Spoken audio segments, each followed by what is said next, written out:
Un jour, une vertu. Épisode 4. La propreté. Notre prophète, sallallahu alayhi wa sallam, est le plus bel exemple de moralité. L'une de ses valeurs est la propreté. Il donnait énormément d'importance à la propreté.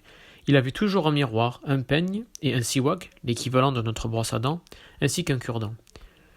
Il faisait l'éloge de la propreté en disant « La propreté, c'est la moitié de la foi ».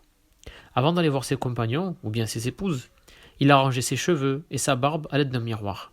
Il disait, sallallahu alayhi wa sallam, « Allah aime ceux qui s'embellissent avant d'aller voir leurs frères et leurs sœurs ». Être propre est important aussi pour notre santé.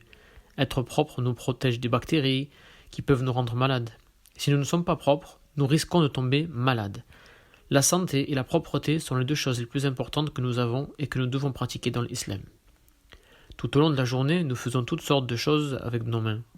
Si nous lavons nos mains avant et après les repas, nous aurons moins de risques d'être malades.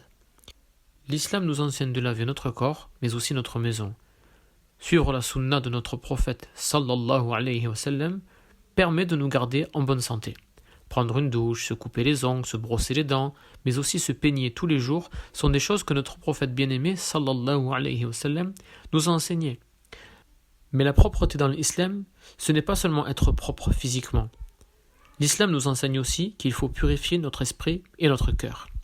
Avoir un cœur purifié signifie qu'on ne doit pas manger ce qui est interdit, mais aussi ne pas regarder, dire ou écouter des choses qui nous sont interdites, ne pas avoir de mauvaises intentions et essayer d'être une personne mentalement forte.